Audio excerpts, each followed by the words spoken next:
Okay, so just, kind of tell people a little bit about why are you here today? What's going on? Today I'm with the Illinois Coalition for Higher Education in Prison.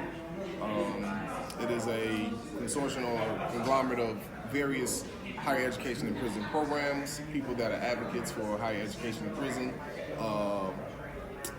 even formerly incarcerated citizens that also are championing the cause of higher education in prison. And why are you specifically here? Why are you advocating for this? I'm a formerly incarcerated individual, and I was incarcerated out of the Central Illinois area at the time that I was incarcerated, and I was in college at the time, and now currently, I went through the programs, a higher education in prison program, Education Justice Project out of the University of Illinois, and once I returned home, I'm now currently at the Chicago State University, getting my master's degree in criminal justice. Wow, that's amazing! Congratulations. So can you kind of talk about why did getting this educational programs in prison, enrolling in these, being in these, how did that help you to get to where you are now? Well, I always say twofold. One, I was going to be the individual that I am with or without the programs. I feel that who I am brings something to the table, as well as I learned and I gave. It was a trade-off. However, these programs are very vital to the growth and the critical thinking skills. It allows people with those critical thinking skills to think outside of the box, give themselves options. There's also a social restoration piece that goes along with it, in the sense that a lot of individuals, due to their upbringing, whatever traumas they face, family or community traumas that they faced, they socialize things in a different way. Well, if you're introduced to education, you're introduced to tolerance, you're introduced to various ways of thinking and lifestyles, you begin to become more open-minded in how you interact with the public, and it makes you realize that your best thinking is not the only thinking. It bursts your bubble, so to speak, and you become more reflective, and that way you integrate better into society as you apply yourself to your new lifestyle, so to speak. And if you don't mind, could you kind of tell people how long were you in prison, and when did these programs come into play in your sentence? I was incarcerated for about 12 years.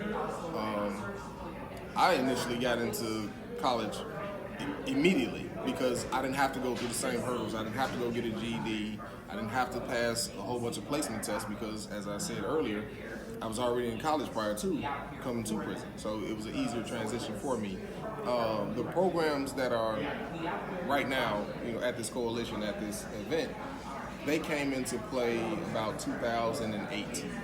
And so you have a decade of experience, a decade of knowledge, a decade of data that can show certain ticks on the radars that politicians look for, in the sense of lower recidivism rates, higher levels of employment, people that are maintaining their academic endeavors, and just family and community impacts.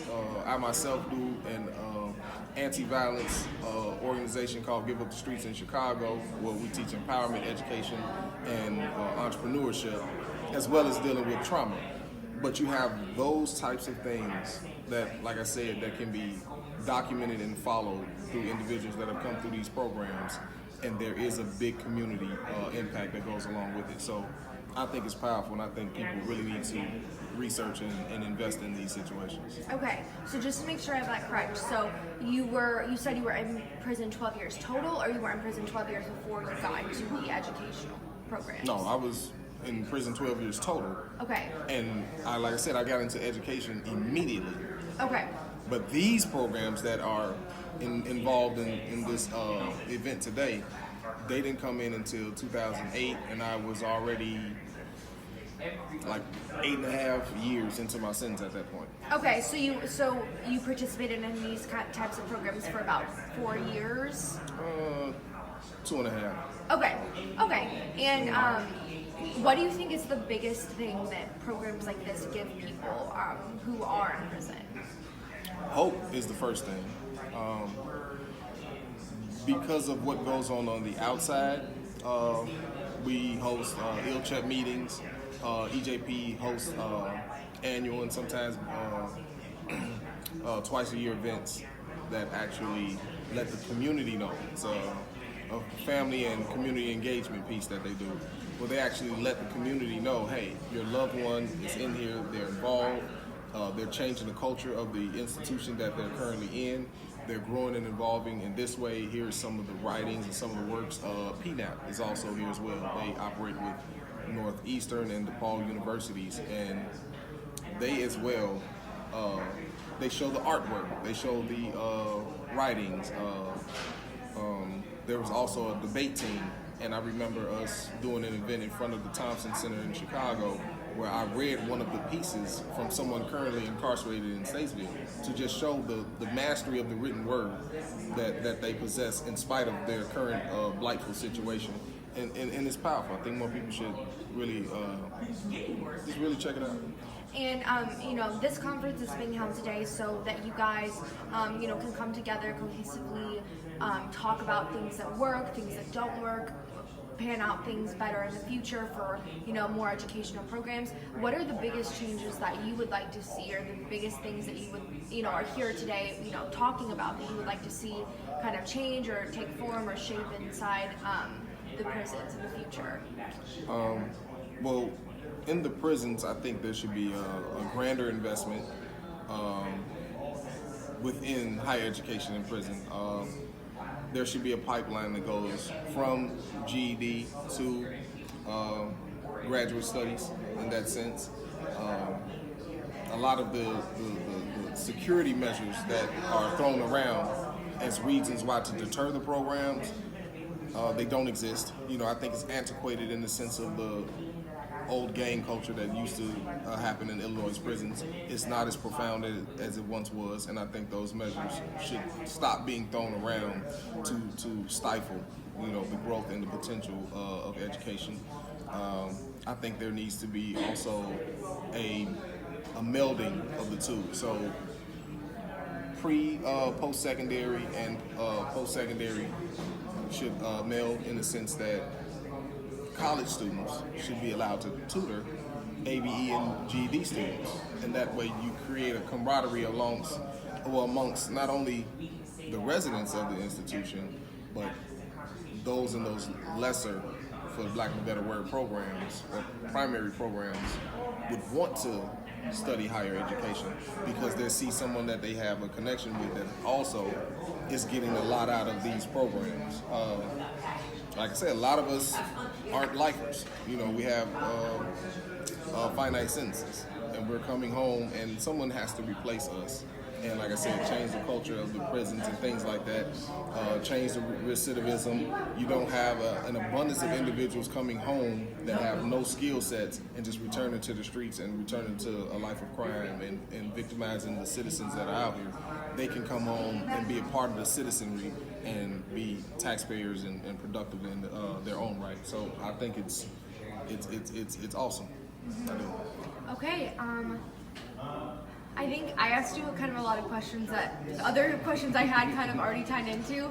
I think from your perspective, I think I pretty much asked you everything that I had. Is there anything else about why you're here, or anything else that you want attention brought to you that I didn't ask you about? In a perfect world, I wouldn't be sitting here. And the reason why I wouldn't be sitting here is the money and the funding and the advocacy that we're doing in this moment would be put to programs, social services, mental health treatment, pre-prison, pre-incarceration.